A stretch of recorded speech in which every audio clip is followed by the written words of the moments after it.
Right? Yes, Mrs. DeWitt.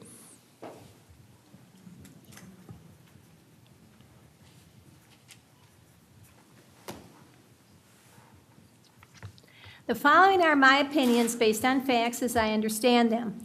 Last council, there was the usual political non-responses to my questions.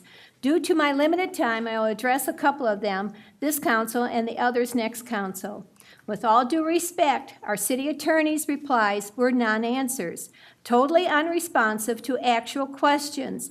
He repeated his same statement of March 4th, 2013, when he said the EPA regulates the fluoride in our water. Who cares? That is not what I ever asked. I asked if the mayor, city attorney, and council would meet with the mayor of Detroit and all municipal leaders who receive their water from Detroit for the purpose of putting on the ballot the removal of fluoride from our water. It was put in our water in the late 50s by a vote. It can only be taken out with a vote. Many U.S. cities across the country are doing just that. But it takes some leadership to reach that point. Apparently, it's our city leaders' position to continue to allow our water to be contaminated. In addition to getting rid of the poisonous contaminant, it would dramatically reduce water rates. Fluoride is sold to us at a 20,000% markup by aluminum manufacturers.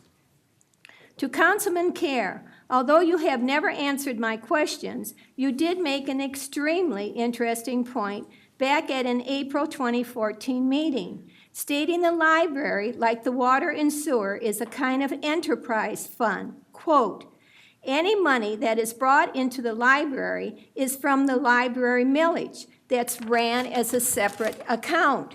Every dollar is accounted for and audited by an outside auditing firm of Plant Moran.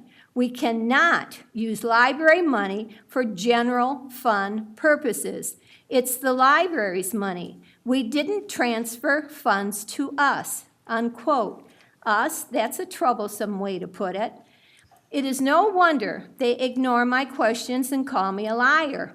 I proved to them that they did, in fact, transfer $513,315 library fund building rent dollars to the general fund at their September 20, 2010 council. This is a copy of that proof. Contrary proof was never presented. Our library money was misspent. A law was broken. Note, this transfer took place almost 3 months after the 2010-11 budget was approved, on which it indicates this transfer was not approved. There is a November election. We need change. Incumbent, nay. Newbie, yay. Is there anyone on my left? Anyone on my right? Yes, ma'am.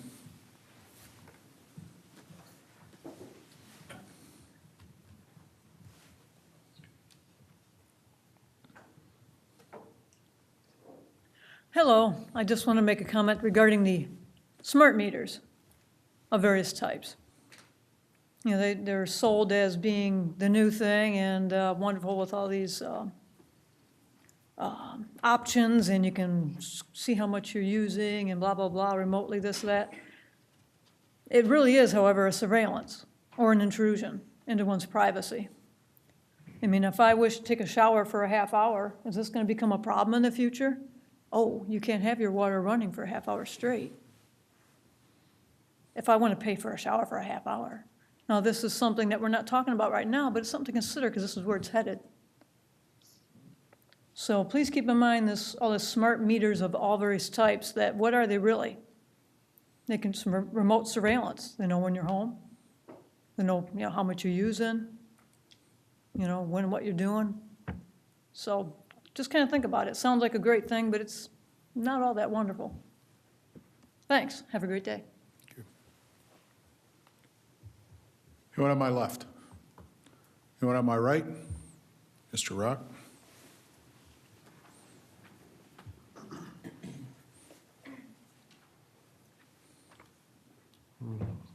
ladies and gentlemen. I'm here again tonight because the citizens and businesses are being priced out of the city.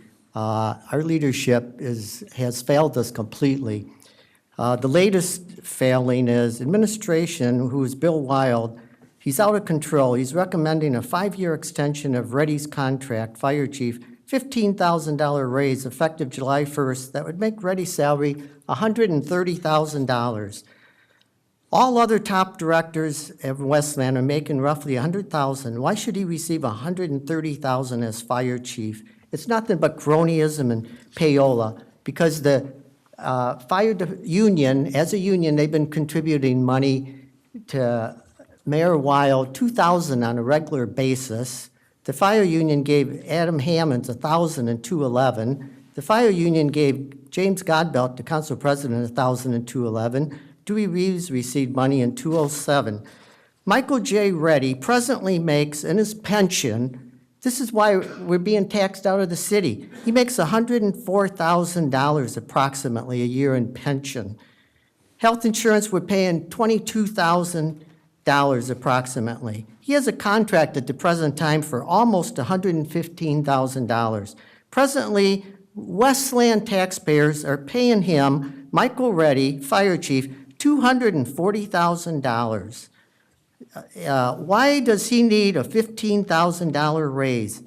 Can anyone live on $240,000 a year? It's preposterous. Another item is there's talk that William Wild, the mayor, is going to give Belfour the demolition contract for taking down the old City Hall, Bailey Center, and fire station with or without bids and regardless of any lower bids. If so, needs to disclose by city charter whether present fire chief Michael Reddy's father is still employed by Belfour, who was past fire chief. And also, I'd like to know if the present Michael Reddy, fire chief, is whether or not he's employed by Belfour.